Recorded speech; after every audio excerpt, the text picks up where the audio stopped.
Hello,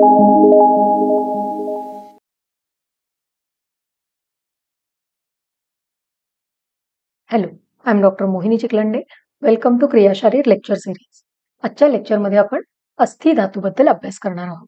हा जो धातू आहे अस्थि धातू, हा शरीरातील सगळ्यात कठीण किंवा टणक असा जो धातू आहे तो म्हणजे अस्थि धातू. टणक म्हणजे काय, तर सगळ्यात स्ट्रॉंग असा धातू जो आहे तो अस्थि धातू. हा जो टॉपिक आहे अस्थि धातू, हा देखील MCQ, SAQ आणि LAQ अशा तीनही प्रकारच्या प्रश्नांसाठी युनिव्हर्सिटी एक्झाम मध्ये विचारला जाऊ शकतो. व्युत्पत्ती म्हणजे नक्की अस्थि हा शब्द किंवा याचा अर्थ काय आहे, तर शब्दकल्पद्रुम या ग्रंथामध्ये दिलेला आहे. मांसा अभ्यंतरस्थे इति ख्याते धातू भेदी, म्हणजे मांसा अभ्यंतर, मांस धातूच्या आतमध्ये असणारा असा जो काही एक एंटिटी आहे, असं जे काही प्रकार आहे त्याला आपण अस्थि म्हणणार आहोत असं इथे सांगितलेलं आहे. मांसा अभ्यंतर असते म्हणजे मांसाच्या आतमध्ये असणाऱ्या स्थित अशा धातूला किंवा मांसाच्या आतमध्ये असणाऱ्या मांसाच्या आतमध्ये राहणाऱ्या धातूला अस्थि धातू असं म्हटलं जातं. का मांसाच्या आतमध्ये असं म्हटलेलं आहे? जेव्हा आपण डिसेक्शन करतो तेव्हा आपल्याला माहिती आहे की पहिल्यांदा स्किन असेल, नंतर फॅट्सचा एक लेअर असेल, नंतर मांस धातू लागतो आणि मग त्याच्यानंतर आतमध्ये आपल्याला बोन्स म्हणजेच अस्थि धातू बघायला मिळतो. त्यामुळे मांस धातूच्या आतमध्ये असणाऱ्या किंवा ज्याचं स्थान मांस धातूच्या आतमध्ये आहे अशा धातूला अस्थि धातू असं म्हटलेलं आहे. निरुक्ती काय आहे, डेफिनेशन काय आहे अस्थि धातूची, तर वाचस्पत्यम या ग्रंथामध्ये सांगितलेलं आहे. मेदोयस्त्व अग्निना पक्वम वायुना च अतिशोषितम तद अस्थि संज्ञाम लभते ससाराः सर्व विग्रहे. म्हणजे मेद धातूला जर मेद धातूवर अग्नीची क्रिया होऊन जो काही एक पक्व धातू तयार होणार आहे, मेद धातूवर अग्नीची क्रिया होऊन जो काही एक पक्व धातू तयार होणार आहे आणि ज्याच्यामध्ये वातदोषाने अतिशोषण केलेलं आहे, म्हणजे वायूने अति जास्त शोषण केल्यानंतर जो काही एक वृक्ष असा धातू तयार होणार आहे त्याला आपण अस्थि असं म्हणणार आहोत. म्हणजेच मेद धातूवर अग्नीची प्रक्रिया होऊन जो पक्व धातू तयार होणार आहे आणि ज्याच्यामध्ये वात किंवा वायूने ज्याचं अतिशोषण केलेलं आहे, अतिशोषितम म्हणजे अतिशोषण करून एक ड्राय फॉर्म, कारण मेद धातू कसा आहे, स्निग्ध आहे, पण ह्याच स्निग्ध धातूवर अग्नीची क्रिया होणार आहे आणि वायूने ते अतिशोषण होऊन सगळा स्निग्धांश निघून जाणार आहे आणि त्याच्यामध्ये राहणार आहे तो फक्त वृक्षता. तर असा जो धातू आहे तो म्हणजे अस्थि धातू असं इथे सांगितलेलं आहे. अस्थि धातूचे पर्याय काय काय सांगितलेले आहे? किकस, कुल्य असे का पर्याय दिले असतील, किकस किंवा कुल्य? तर डेथ नंतर, मृत्यूनंतर सगळ्यात शेवटी नष्ट होणारा किंवा सगळ्यात शेवटी ज्याचं विघटन होणार आहे, ज्याचं डिकम्पोजिशन होणार आहे तो अस्थि धातू असणार आहे. सुरुवातीला रस, रक्त, मांस, मेद ह्या सगळ्या धातूंचं विघटन लवकर होणार आहे, पण सगळ्यात शेवटी जो धातू राहणार आहे, ज्याचं विघटन सगळ्यात शेवटी होणार आहे तो धातू म्हणजे अस्थि धातू. त्यामुळे त्याला किकस किंवा कुल्य असं म्हटलेलं आहे. मेदोज आणि मेदोतेज म्हणजेच मेद धातूपासून या धातूची निर्मिती होणार आहे, म्हणूनच याला मेदोज म्हणजे मेद धातूपासून ज्याची निर्मिती झालेली आहे असा तो, किंवा मेद धातूवर अग्नीची क्रिया होऊन जो धातू तयार झालेला आहे तो मेदोतेज असा अस्थि धातूचा पर्याय सांगितलेला आहे. सार म्हणजेच मेद धातूवरती क्रिया होऊन एक जो धातू तयार होणार आहे किंवा जो टणक सगळ्यात काय म्हणू आपण की बळकट असा जो धातू आहे त्याला आपण सार असा एक अस्थि धातूला आलेला पर्याय आहे. तर हे पर्याय आपल्याला MCQ पॉइंट ऑफ व्ह्यूने लक्षात ठेवायचे आहे. स्थान काय आहे, लोकेशन काय आहे अस्थि धातूचं, तर सर्व शरीर. ऑब्विस आहे, बोन्स आपल्याला पूर्ण शरीरामध्ये बोन्स बघायला मिळतात, मध्ये स्मॉल बोन्स असतील, लॉंग बोन्स असतील, पण त्यांचं अस्तित्व किंवा अस्थि धातूचं अस्तित्व हे संपूर्ण शरीरामध्ये आपल्याला बघायला मिळतं. नंतर आहे अस्थिवह स्त्रोतस. प्रत्येक धातूंचं त्या स्त्रोतसांमध्ये स्वतःचं असं अस्तित्व आहे, त्यामुळे स्थान जे आहे अस्थि धातूचं ते अस्थिवह स्त्रोतस आहे. नंतर अस्थिधरा कला. कला हे देखील आपण एक सेपरेट टॉपिकमध्ये डिस्कस करणार आहोत.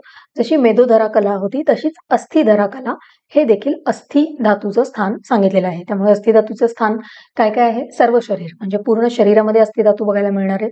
अस्थि व स्त्रोतस आणि अस्थिधरा कला असे 3 हे महत्वाचे अस्थि धातूचे स्थान सांगितलेले आहे. अस्थि व स्त्रोतस म्हणजे जिथे अस्थि धातूची निर्मिती होणार आहे किंवा जे एक चॅनल आहे अस्थि धातूच्या वहनासाठी किंवा अस्थि धातूच्या पोषक अंशाचं जे काही वहन होणार आहे त्याच्यासाठी जो काही चॅनल आहे, मार्ग आहे, त्याला आपण अस्थि वह स्त्रोतस म्हणणार आहोत. तर अस्थि वह स्त्रोतसाचं मूल स्थान चरक संहितेमध्ये काय दिलेलं आहे? अस्थि वहानाम स्त्रोतसाम मेदो मूलम जघनमच म्हणजे मेद धातू आणि जघन म्हणजेच पेल्विक गर्डल किंवा पेल्विक बोन. मेद धातू का सांगितलं असेल अस्थि व स्त्रोतसाचं मूलस्थान? तर जेव्हा मेद धातूमध्ये काहीही वृद्धी होणार आहे, मेद धातूचं प्रमाण वाढणार आहे, तेव्हा तिथे एक ब्लॉकेज तयार होणार आहे, ऑब्स्ट्रक्शन तयार होणार आहे. कारण मेद धातू जर शरीरामध्ये खूप जास्त वाढला तर पुढच्या धातूंचं पोषणच होणार नाहीये. त्यामुळे त्याचा परिणाम अस्थि धातूवर दिसणार आहे. त्यामुळे मेद धातू हा जो आहे हा अस्थि व स्त्रोतसाचं मूलस्थान सांगितलेलं आहे. कारण मेद धातूमध्ये जर जास्त वृद्धी झाली तर पुढच्या धातूंचं पोषण होणार नाहीये. त्यामुळे जे काही अस्थि धातूमध्ये झीज होणार आहे ती भरून निघणार नाहीये. त्यामुळे ऑस्टिओपोरोसिस अस्थिक्षयाची लक्षणं आपल्याला बघायला मिळणार आहेत. त्यामुळे मेद धातू हा व्यवस्थित असणं आणि त्याच्यातूनच पुढे अस्थि धातूची निर्मिती होणार आहे. कारण मेद धातूचा पर्याय देखील अस्थिकृत सांगितलेला आहे. म्हणजेच अस्थि धातूचा निर्मिती करणारा असा मेद धातूचा पर्याय आलेला आहे. किंवा अस्थि धातूमध्ये देखील मेदोज, मेदोतेज असे पर्याय आलेले आहेत. त्यामुळे मेद धातू व्यवस्थित असणं खूप गरजेचं आहे. त्यामुळे मेद धातू आणि अस्थि धातूचा असा संबंध असल्या कारणाने अस्थि व स्त्रोतसाचं मूलस्थान हे मेद धातू सांगितलेलं आहे. जघन म्हणजेच काय? तर पेल्विक गर्डल किंवा पेल्विक बोन. हे का सांगितलं असेल अस्थि व स्त्रोतसाचं मूलस्थान? अस्थि धातू काय करणार आहे? तर ते पूर्ण शरीराचं धारण करून ठेवणार आहे. म्हणजे शरीराला उभं इरेक्ट पोश्चरमध्ये ठेवण्याचं काम किंवा एक ताठ उभं करून ठेवण्याचं काम हे अस्थि धातूचं सांगितलेलं आहे. तर पूर्ण हे जेव्हा इरेक्ट पोश्चरमध्ये स्टँडिंग असं हे शरीर जेव्हा उभं राहणार आहे तेव्हा पूर्ण भार कुठे येणार आहे? तर जघन अस्थिवर येणार आहे. म्हणजेच पेल्विक गर्डलवर येणार आहे. पूर्ण शरीराचा भार हा त्या पेल्विक बोन कडून सांभाळला जाणार आहे, तो पेलवला जाणार आहे. त्यामुळे अस्थि व स्त्रोतसाचं मूलस्थान हे जघन म्हणजेच पेल्विक गर्डल किंवा पेल्विक बोन असं सांगितलेलं आहे. तर हे आपल्याला लक्षात ठेवायचे की मेद आणि जघन हे अस्थि व स्त्रोतसाचे मूलस्थान चरकांनी सांगितलेले आहे. सुश्रुत संहितेमध्ये मात्र अस्थि व स्त्रोतसाचा उल्लेख आलेला नाहीये. हा पॉइंट MCQ साठी अत्यंत महत्वाचा आहे. असा प्रश्न विचारला जाऊ शकतो की खालीलपैकी कोणतं स्त्रोतस आचार्य सुश्रुतांनी वर्णन केलेलं नाहीये? तर तुम्हाला माहिती असलं पाहिजे की अस्थि व स्त्रोतसाचा उल्लेख सुश्रुतांनी केलेला नाहीये. त्यामुळे मूलस्थान असण्याचा प्रश्न नाही. तर इथे अस्थि व स्त्रोतसाचं मूलस्थान फक्त चरकांनी सांगितलेलं आहे. मेद आणि जघन. सॉरी. पुढे पांचभौतिक संघटन काय आहे? कोणते महाभूत अस्थि धातूमध्ये आपल्याला बघायला मिळणार आहेत? तर पृथ्वी अस्थि पृथ्वी अनिलात्मकम म्हणजे पृथ्वी महाभूत आणि अनिल म्हणजे वायू महाभूत असे 2 महाभूतांचं अधिक्य अस्थि धातूमध्ये सांगितलेलं आहे. पृथ्वी आणि वायू. पृथ्वीमुळे अस्थि धातूला एक स्थिरता येणार आहे. एक त्यांच्यामध्ये काय म्हणू शकतो आपण एक गुरुता येणार आहे. व्यवस्थित शेप त्यांना येणार आहे. आणि वायूमुळे काय होणार आहे तर लघुगुण अस्थि धातूमध्ये येणार आहे. त्यामुळे चपळत्व किंवा जे काही मुवमेंट्स आहेत ते त्या लघुगुणामुळे होणार आहे. त्यामुळे पृथ्वी आणि वायू हे 2 महाभूतांचं अधिक्य अस्थि धातूमध्ये सांगितलेलं आहे. गुण काय आहेत अस्थि धातूचे? क्वालिटीज काय आहेत? लघु, खरं आणि वृक्ष. म्हणजेच लघु गुणात्मक त्यामुळे मुवमेंट्स व्हायला इझी आहे. खरं गुणात्मक कारण जसं आपण अस्थि धातूची निरुक्ती बघितली की वायूचं अतिशोषित म्हणजे वायूने अतिशोषण केल्यामुळे एक खरं किंवा वृक्ष असा जो धातू तयार होणार आहे. त्यामुळे खरं हा गुण अस्थि धातूचा सांगितलेला आहे. आणि वृक्ष गुण त्यामुळे गुण कोणते कोणते आहेत अस्थिधातूचे? लघु, खर आणि वृक्ष असा हा धातू असणार आहे. अस्थिधातूची उत्पत्ती कशी होणार आहे, निर्मिती कशी होणार आहे? तर जे आतापर्यंत आपण सगळ्या धातूंची निर्मिती ज्या पद्धतीने बघितली की आहाराचं सेवन, त्याच्यावर जठराग्नीची प्रक्रिया होणार आहे आणि त्याच्यातून आहार रसाची निर्मिती होणार आहे. या आहार रसामध्ये 7ही धातूंचे पोषक अंश असणार आहेत. म्हणजेच आहार रसामधल्या अस्थि पोषक अंशावर अस्थि धात्वाग्नीची क्रिया होणार आहे आणि अस्थिवह स्त्रोतसामध्ये या धातूची निर्मिती होणार आहे. म्हणजेच आहार रसातल्या अस्थि पोषक अंशावर अस्थि धात्वाग्नीची त्या धात्वाग्नीची क्रिया होणार आहे आणि अस्थिवह स्त्रोतसामध्ये या अस्थि धातूची निर्मिती ही होणार आहे. पुढे अस्थि धातूंचं त्रिधा पोषण म्हणजे कोणताही धातू तयार होत असताना तो 3 प्रकारे तयार होणार आहे. स्वतः स्थूल अस्थि धातू, ज्या धातूची निर्मिती होत आहे तो धातू तर तयार होणारच आहे, पण सोबतच त्या धातूचे मल तयार होणार आहेत. मग अस्थि धातूचा मल काय आहे? केश आणि लोम हे तयार होणार आहेत आणि पुढच्या धातूचा पोषक अंश तयार होणार आहे. म्हणजे अस्थि धातूचा पुढचा धातू कोणता आहे? मज्जा धातू.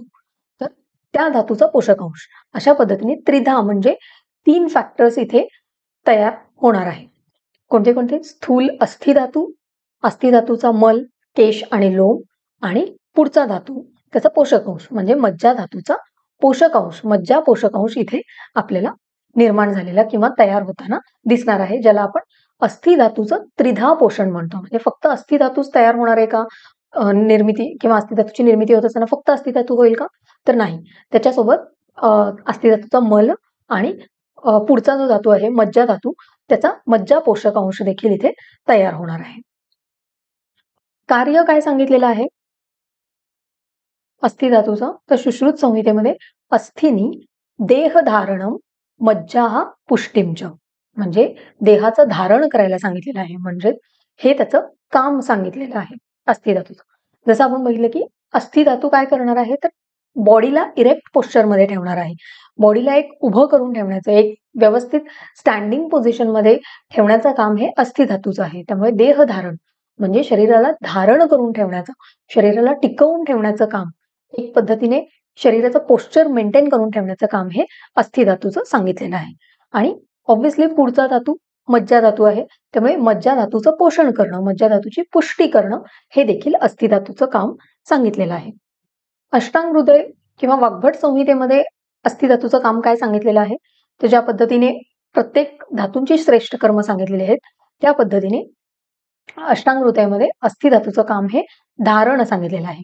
म्हणजे तेच शरीराला धारण करून ठेवणं, शरीराला टिकवून ठेवणं, शरीराला एका पर्टिक्युलर पोश्चर मध्ये मेंटेन करून ठेवण्याचं काम हे अस्थि धातूचं सांगितलेलं आहे. उपधातू काय आहेत तर अस्थीचा उपधातू आहे दंत आणि अस्थीचा मल आहे केश, लोम आणि नख. आता हे नख कुठून आलं? आपण त्रिधा पोषण मध्ये तर फक्त केश आणि लोम बघितले होते, तर वेगवेगळे रेफरन्सेस जे असतात त्या सगळ्यांचं एकत्रितपणे इथे सांगितलं. म्हणजे आता दंत हा उपधातू कोणी सांगितलेला आहे तर शारंगधर संहितेवरती आडमल्ल जी टीका आहे त्याच्यामध्ये अस्थि धातूचा उपधातू हा दंत सांगितलेला आहे. तशाच पद्धतीने अस्थि धातूचा मल जो आहे तो वेगवेगळ्या रेफरन्सेस, जसे आपण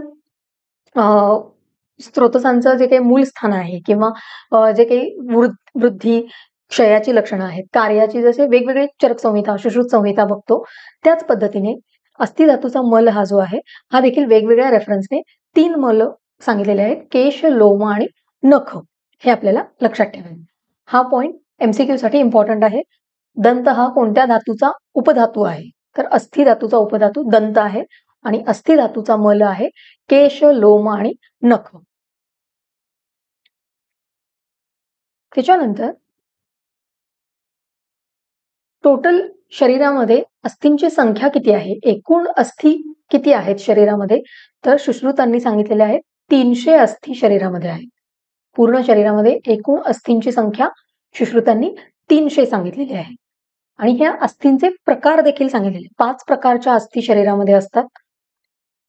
म्हणजे 5 प्रकारचे बोन्स शरीरामध्ये असतात. कोणते कोणते तर आयुर्वेदानुसार आणि आपण कोरिलेट करूया मॉडर्न नुसार, लक्षात ठेवायला सोपं जाईल. पहिलं आहे नलकास्थी, म्हणजेच लॉंग बोन्स. नलकास्थी म्हणजे नळीच्या आकारासारखे, म्हणजे लॉंग बोन्स जे आहेत त्यांना आपण नलकास्थी म्हणणार आहोत. तर लॉंग बोन्स कोणते कोणते? मग ते रेडियस असेल, अल्ना असेल, फीमर असेल, ह्युमरस असेल. तर हे जे काही लॉंग बोन्स आहेत, ज्यांची नळीसारखी किंवा पाईपसारखी अशी स्ट्रक्चर आहेत, लॉंग स्ट्रक्चर आहेत, त्यांना आपण लॉंग बोन्स म्हणणार आहोत. त्याला नलकास्थी असा एक अस्थिचा प्रकार सांगितलेला आहे. पुढचा प्रकार आहे कपालास्थी.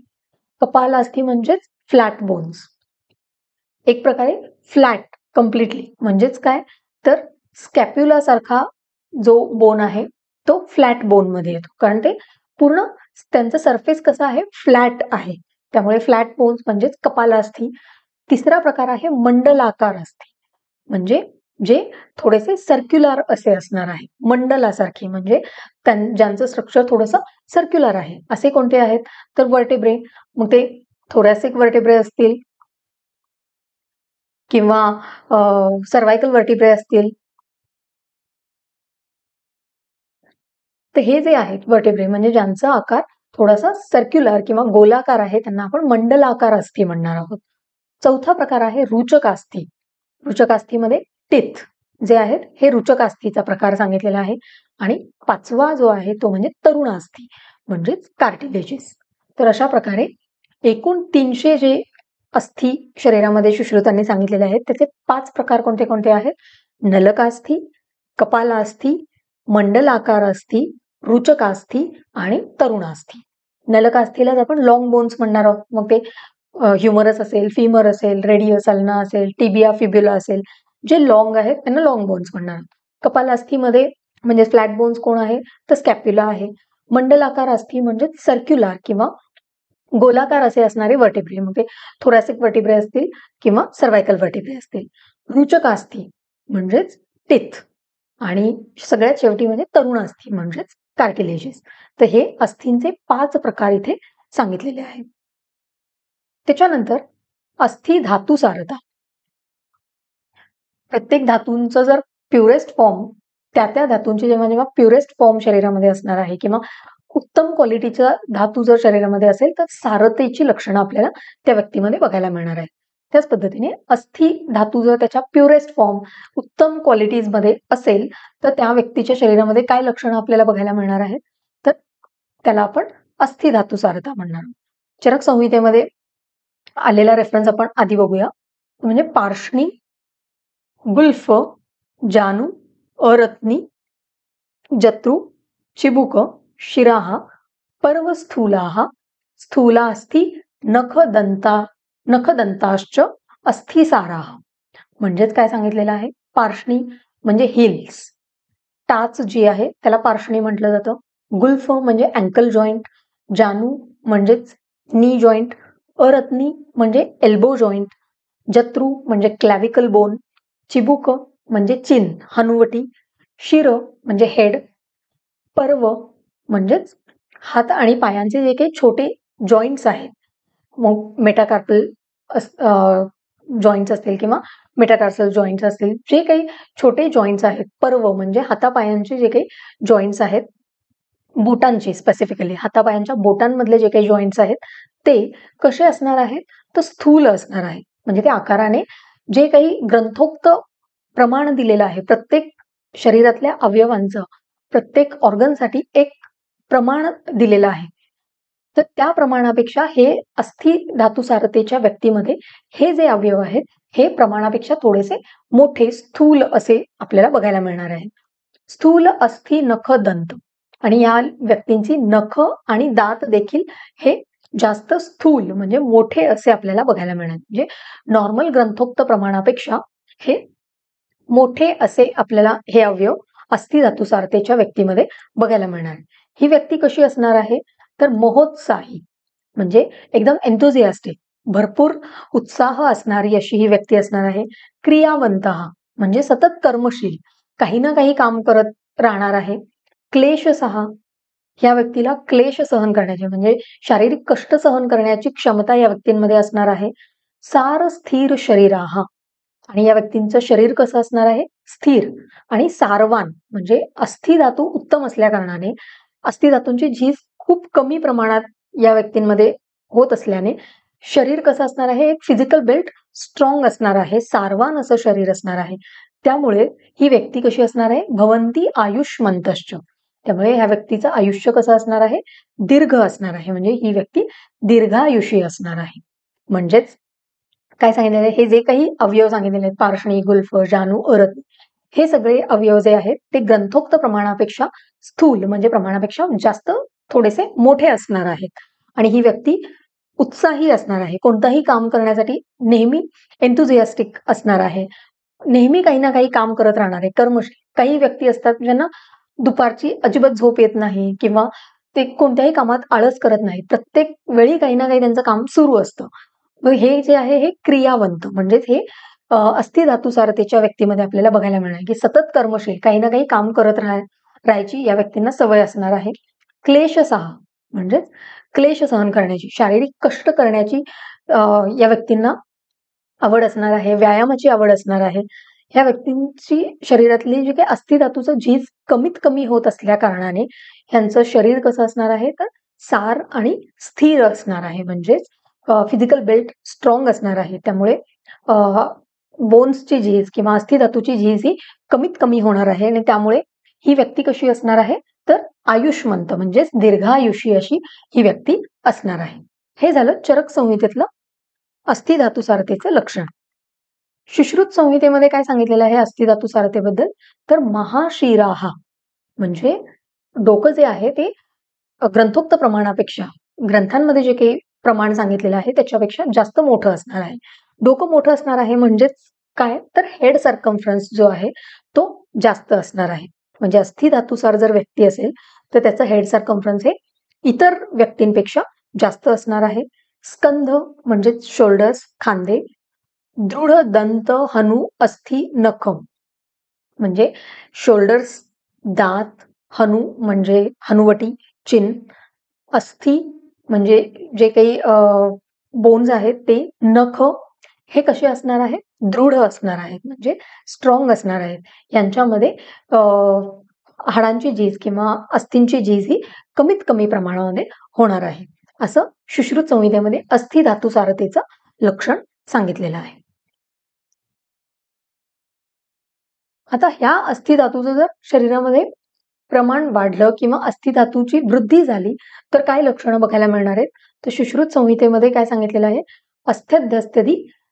अस्थ्यध्यस्थ्यनी अधिदंतांश, म्हणजेच अध्यस्थी म्हणजेच अस्थींची संख्या वाढणार आहे किंवा अस्थींचं प्रमाण वाढणार आहे, आणि अधिदंत म्हणजे दातांची संख्या वाढणार आहे. म्हणजेच काय होणार आहे? अध्यस्थी म्हणजे जे शरीरामध्ये बोन्स आहेत त्यांचं संख्या वाढणार आहे, म्हणजे 300 पेक्षा जास्त होणार आहे का? तर नाही. जे काही बोन्स आहेत त्यांना फाटे फुटणार आहेत किंवा त्याच्यामध्ये बोनी स्पर तयार होणार आहे. मग युजुअली तुम्ही ऐकलं असेल कॅल्कॅनियल स्पर तयार होतो. तर हे काय आहे? तर हे अध्यस्थीचं लक्षण आहे, म्हणजे अस्थिवृद्धीचं लक्षण आहे अध्यस्थी. म्हणजेच पार्श्वनीच्या ठिकाणी, टाचेच्या ठिकाणी जे कॅल्कॅनियम बोन आहे त्याचं प्रमाण किंवा ते थोडंसं वाढून तिथल्या टेंडॉनमध्ये ते शिरणार आहे आणि त्यामुळे कंटिन्युअसली चालत असताना टाचदुखी किंवा हील पेन ही कंप्लेंट पेशंट सांगणार आहे. तर त्यालाच आपण काय म्हणणार आहोत? कॅल्कॅनियल स्पर. तर हे काय आहे? बोनी स्पर. कोणताही बोन्सना जर असं एक्स्ट्रा काही टोक तयार झालं आणि त्याच्यामुळे शरीरामध्ये ते वेदनादायक झालं किंवा काही नॉर्मल प्राकृत अस्थीच्या रचनेपेक्षा काही वेगळं त्याला स्ट्रक्चर आलं तर ते आपण अध्यस्थीमध्ये कन्सिडर करणार आहोत.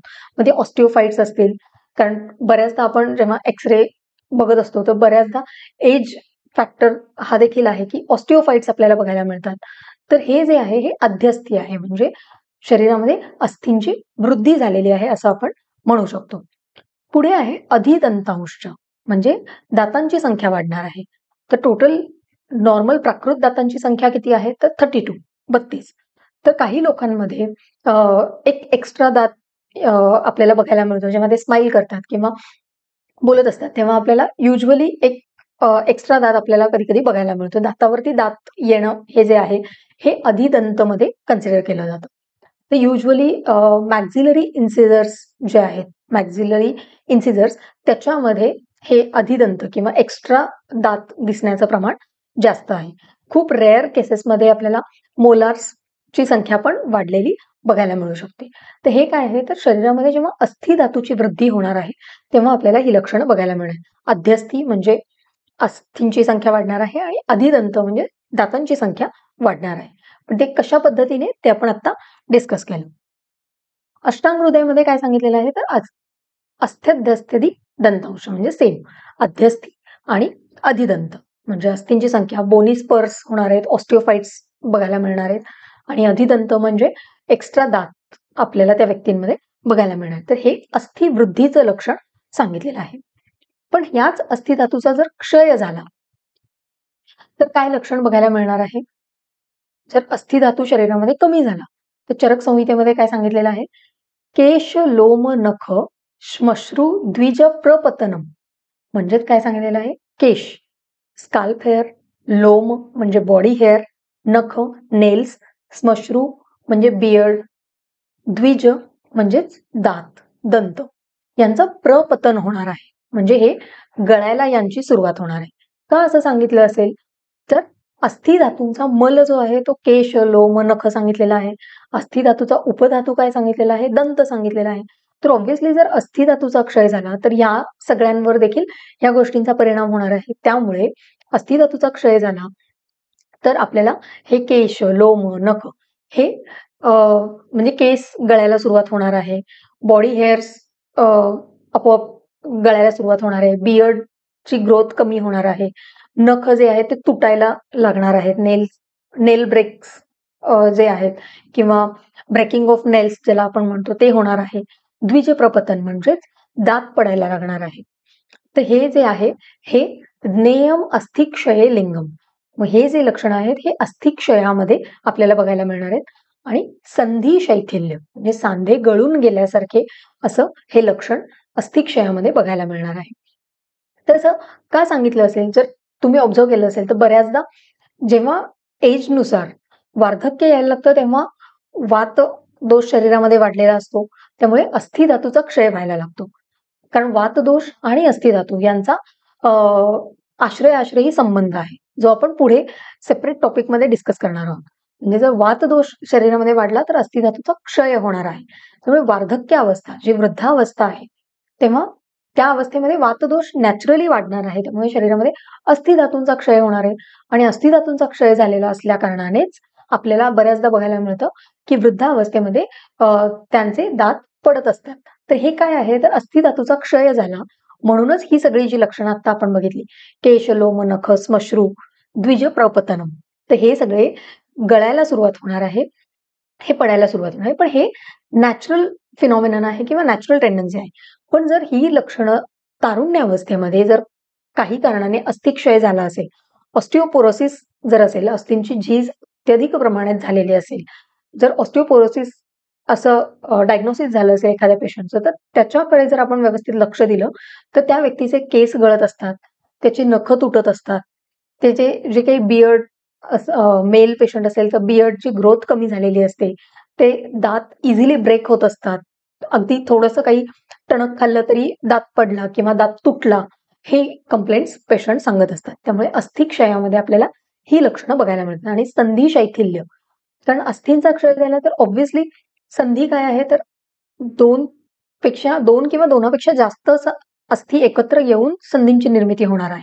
पण जेव्हा याच अस्थींचा क्षय झालेला असणार आहे तर ऑब्व्हियसली सांधे जे आहेत ते देखील गळून गेल्यासारखे, म्हणजे तिथे काही त्यांची स्ट्रेंथ कमी होणार आहे. तर हे अस्थिक्षयाचं लक्षण सांगितलेलं आहे. पुढे सुश्रुत संहितेमध्ये अस्थिक्षयाचं लक्षण काय आहे, तर अस्थिक्षये अस्थिशूलम म्हणजे अस्थि क्षय झाला तर हाडांच्या ठिकाणी वेदना सुरू होणार आहे, अस्थिशूल होणार आहे. दंत नख भंगो म्हणजे दात तुटणार आहेत किंवा दात पडणार आहेत, नख तुटणार आहेत. ब्रेकिंग ऑफ नेल्स हे लक्षण म्हणजे इझिली सहज हात खाली टेकून उठत असताना पटकन नख तुटलं जाणार आहे. तर हे जे लक्षण आहे हे अस्थिक्षयामध्ये बघायला मिळणार. आणि रौक्षमच अस्थि धातूचा क्षय झाल्यामुळे या ठिकाणी जे दात नख यांच्या ठिकाणी एक वृक्षता देखील येणार आहे. आणि ओव्हरऑल शरीरामध्ये एक रुक्षता येणार आहे. कारण अस्थिधातूचा क्षय झाला म्हणजेच वातदोष हा वाढणार आहे. कारण हे दोघे आश्रयी संबंधाने राहणार आहेत. त्यामुळे अस्थिधातूचा क्षय झाला तर शरीरातला वातदोष वाढणार आहे. शरीरातला वातदोष वाढला तर ऑब्व्हियसली शरीरामध्ये रुक्षता येणार आहे, ड्रायनेस येणार आहे. त्यामुळे स्किनवर रुक्षता असेल, नख एकदम ड्राय दिसतील आणि हे जे नख, दात आहेत हे देखील एकदम रुक्ष किंवा एक काय म्हणतात तिथे आपल्याला ड्रायनेस बघायला मिळणार आहे. अष्टांग हृदयामध्ये अस्थिक्षयाचं लक्षण काय सांगितलेलं आहे? अस्थितोध म्हणजे अस्थिक्षयामध्ये अस्थितोध म्हणजे अस्थींच्या ठिकाणी टोचल्याप्रमाणे वेदना होणार आहे. एक प्रकारे प्रिकिंग पेन पेशंट कंप्लेन करणार आहे. सदनम दंत केश नखादिषु म्हणजे दात, केस आणि नख यांचं सदन म्हणजेच पतन होणार आहे. हे गळायला सुरुवात होणार आहे. म्हणजे दात पडणार आहेत, केस गळायला लागणार आहेत, नख जे आहेत ते तुटणार आहेत. हे जे आहे हे अस्थिक्षयामध्ये अष्टांग हृदयमध्ये हा रेफरन्स आलेला आहे की अस्थिक्षयामध्ये अस्थितोद आणि दंतकेश नखादिषु सदनम म्हणजेच हे गळायला लागणार आहे. तर जर तुम्ही बघितलं असेल तर सगळी लक्षणं जी आहेत ती साधारण एकाच अर्थाची आहेत, पण प्रत्येकाचे शब्द वेगवेगळे आहेत. त्यामुळे जर MCQ साठी किंवा AIA PGT सारख्या एक्झाममध्ये जर असे प्रश्न विचारले गेले तर स्पेसिफिक शब्द आपल्याला माहीत असणं खूप गरजेचं आहे. जसं चरक संहितेमध्ये प्रपतनम हा शब्द आलेला आहे किंवा खाली अष्टांग हृदयमध्ये शदनम म्हणजेच जे प्रपतनचाच अर्थ शदन आहे म्हणजे ते गळून जाणे आहे.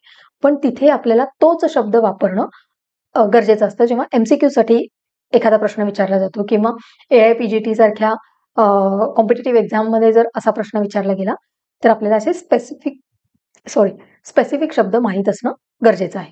तर अस्थिक्षयाची ही लक्षणं आपल्याला बघायला मिळणार आहे. अशा पद्धतीने आजच्या लेक्चरमध्ये आपण अस्थिधातू हा कंप्लीट केलेला आहे. तर हा जो टॉपिक आहे हा देखील पूर्ण अस्थिधातू MCQ साठी LAQ साठी विचारला जाऊ शकतो. उपधातू, अस्थिधातूचे पर्याय, अस्थिधातूचे मल हे MCQ साठी विचारले जाऊ शकतात किंवा अस्थिधातूंची संख्या आणि त्याचे प्रकार हा SAQ साठी विचारला जाऊ शकतो. अस्थिधातू सारता हा प्रश्न तुम्हाला SAQ साठी विचारला जाऊ शकतो. त्यामुळे परम्युटेशन कॉम्बिनेशनने तीनही प्रकारचे प्रश्न या टॉपिकवरती विचारले जाऊ शकतात.